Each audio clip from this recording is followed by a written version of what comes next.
Well, public authorities have been pumping more untreated sewage directly into the sea. Beaches have already been closed due to contamination. Municipal authorities have announced a state of emergency amid plans to cut water and rubbish collection services by half. Well, power on the strip is currently only turned on 3 to 4 hours a day, with the generators being used at other times to run services.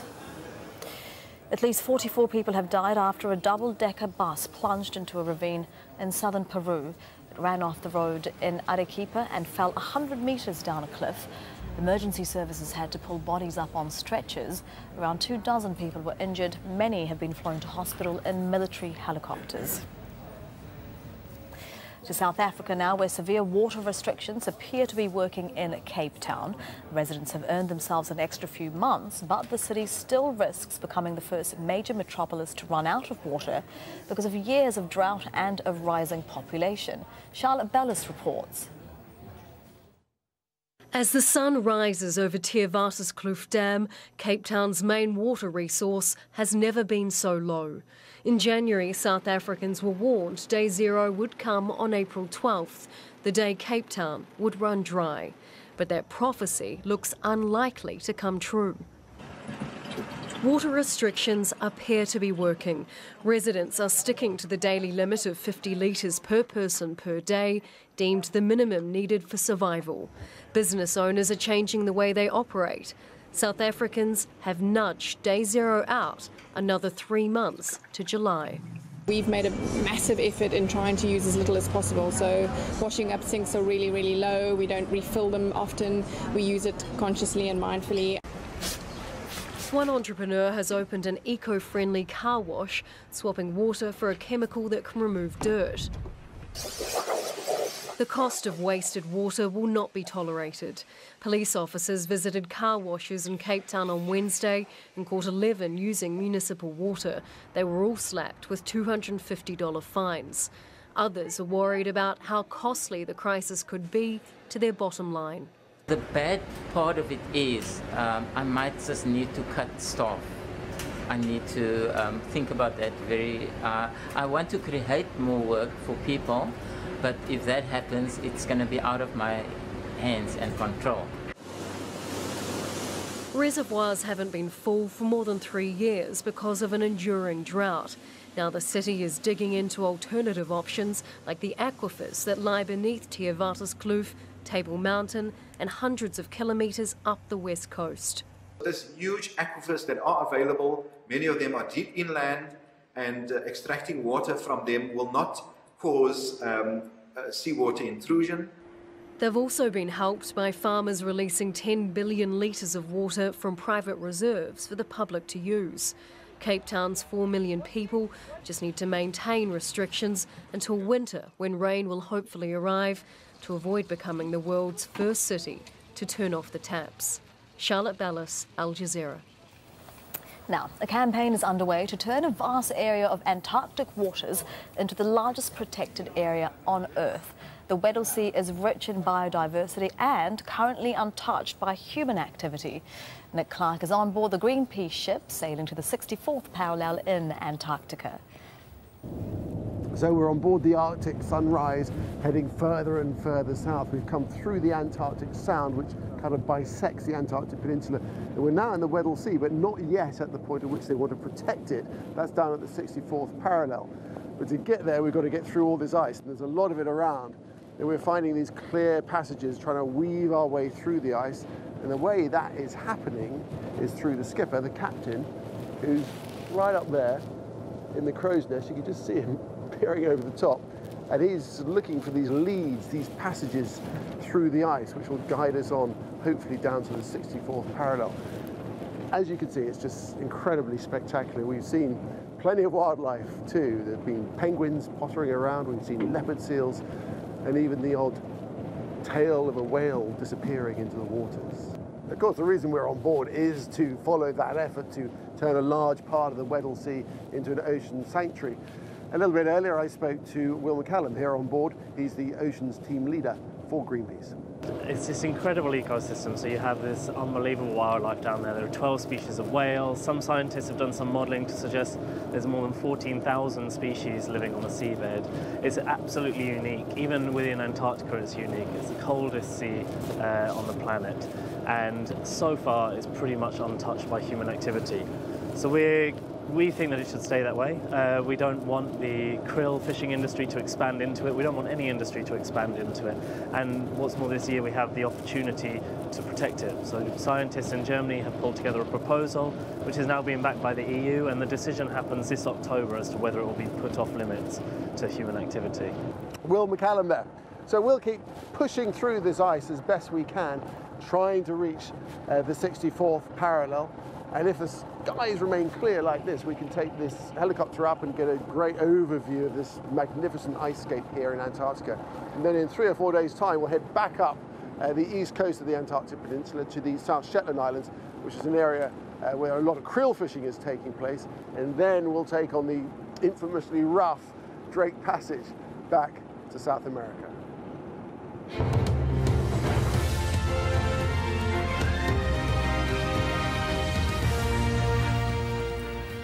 Hello again, I'm Elizabeth Puranam in Doha with the headlines on Al Jazeera.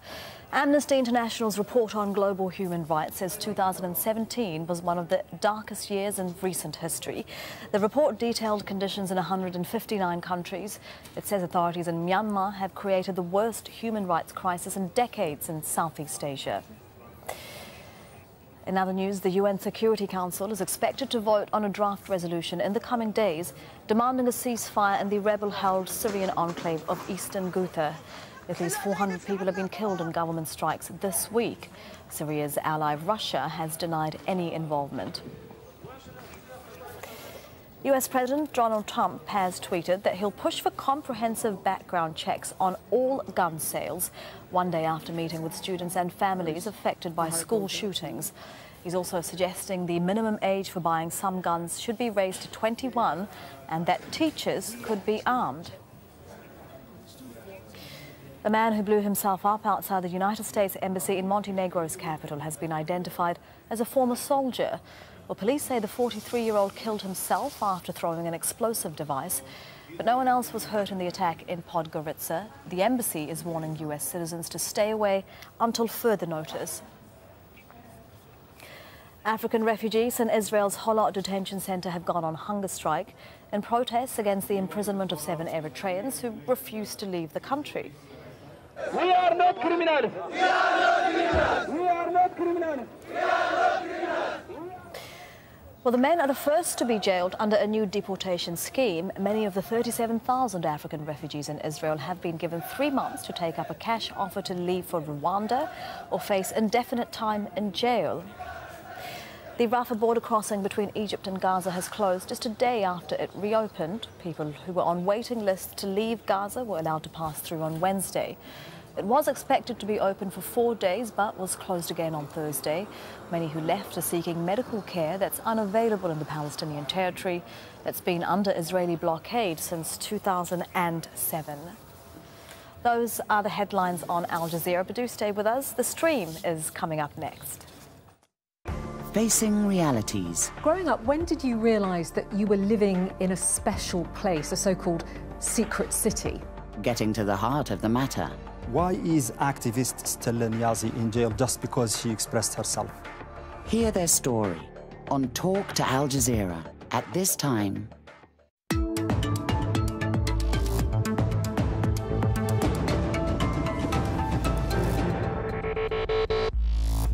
Hi, I'm Femi Okay. I'm Malika Bilal, and you're in the stream now live on YouTube. Today, living with dementia. We'll discuss its impact, the efforts to tackle it, and the pioneering developments helping those affected.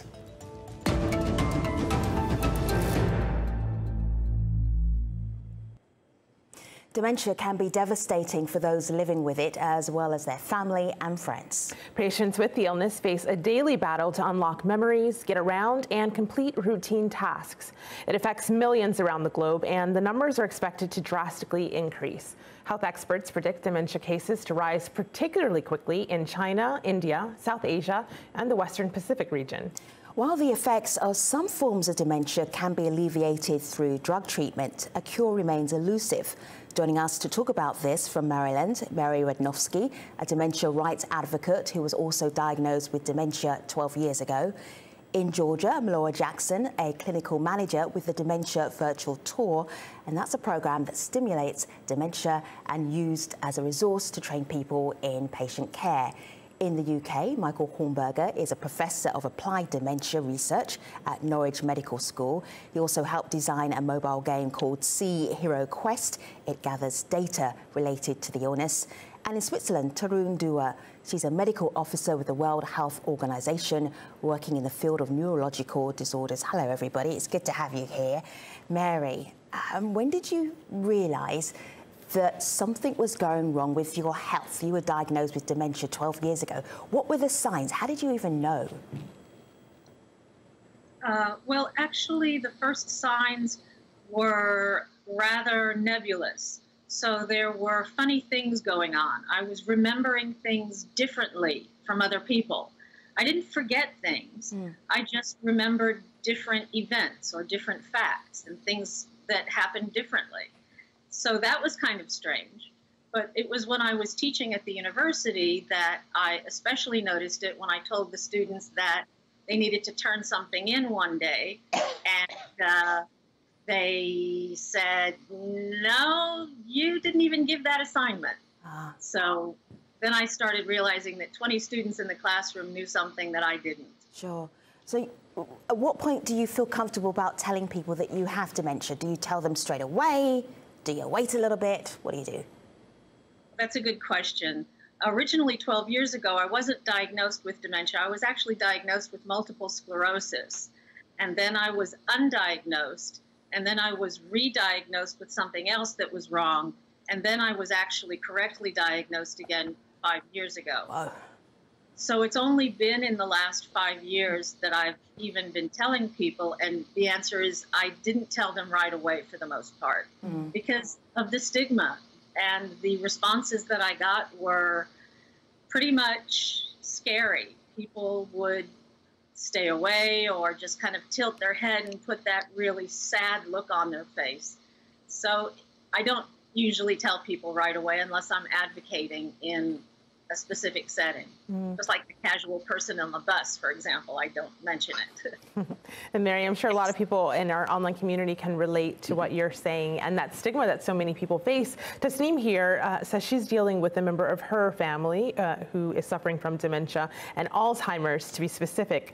Tasneem says, my family refused to consult the doctor for a long time, even though the early symptoms of immediate memory loss began showing because of this common belief that dementia is a natural stage of aging and there's really nothing that medicines can do. So Michael, take us through this. This is two things. One, knowing and the knowledge that Alzheimer's is not necessarily equal to dementia. And two, is it a natural part of aging and is everyone going to go through it? Yes, I think it's a great point that Alzheimer's disease is only one type of dementia. So dementia is an umbrella term across many different diseases, and Alzheimer's disease is the most common form of dementia, and people with Alzheimer's disease usually have more memory problems.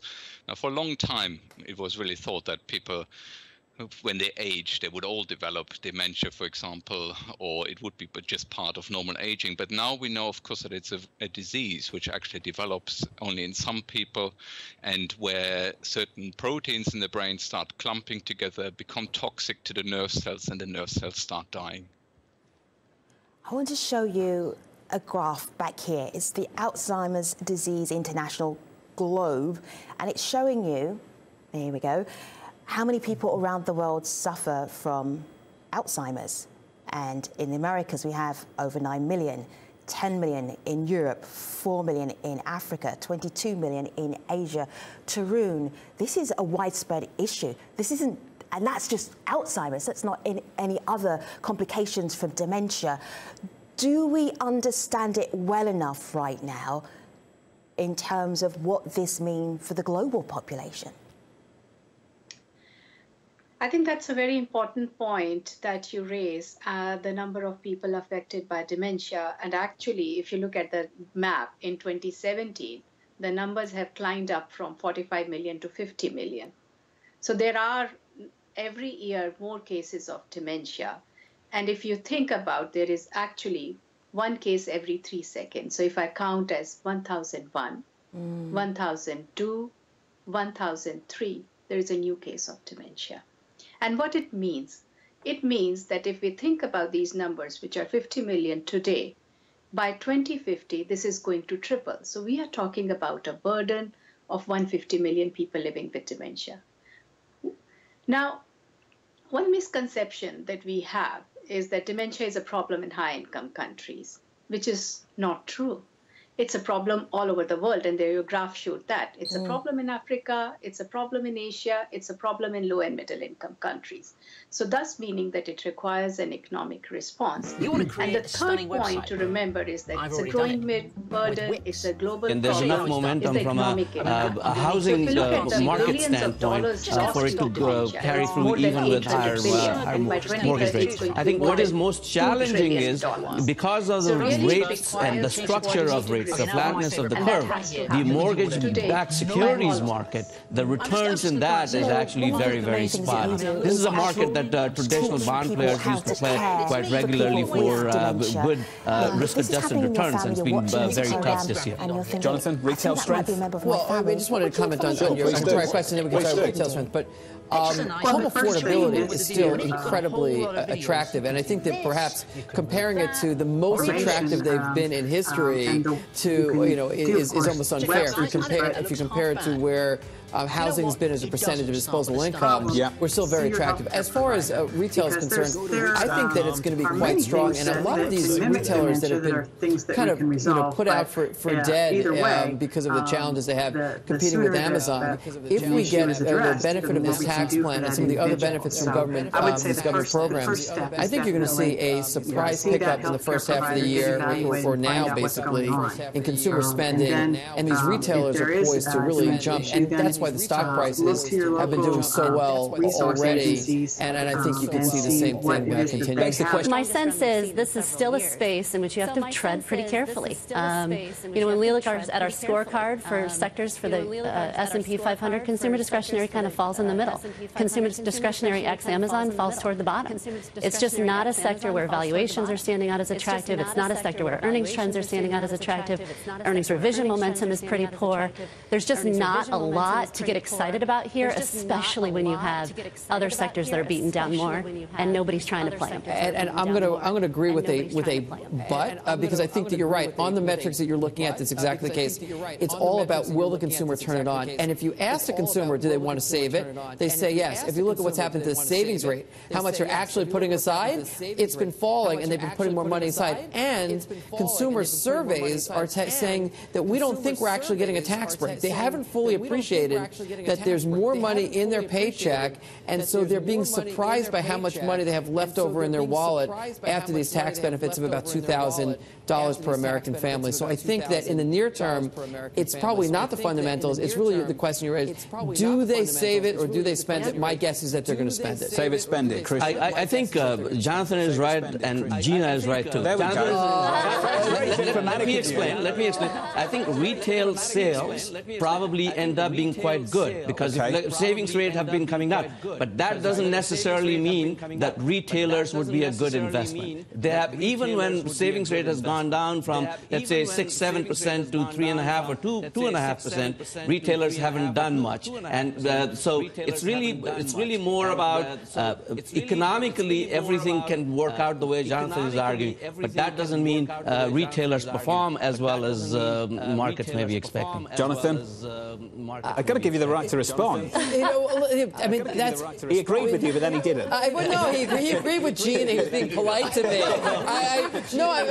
here's the retailers are, first of all, it's time frame. If you said to me, over the next 5 or 10 years, would I be in the retail space? The answer is no. I think that these challenges are very difficult. However, if you get a pickup in consumption, there's so much operating leverage, so much torque in these names that you don't need a lot of extra consumption to really move the margins on these. I mean, that's what you find when you have businesses that are damaged, that are struggling. Very small incremental change throws. That's why these stocks are up just massively on very little, even the hint of pickup in consumption, and the stocks are way ahead of it. And I think it's going to continue. Jonathan Gulliver, Credit Suisse, Krishna Mamani of Oppenheimer Funds, and of course Gina Martin Adams of Bloomberg Intelligence. Want to get some final thoughts with them on energy before they leave. Before we get there, though, 15 minutes into the session, a story as follows. Equities erasing some of yesterday's moves, up 0.6% on the S&P, up almost 0.75% on the Dow. From New York, this is Bloomberg.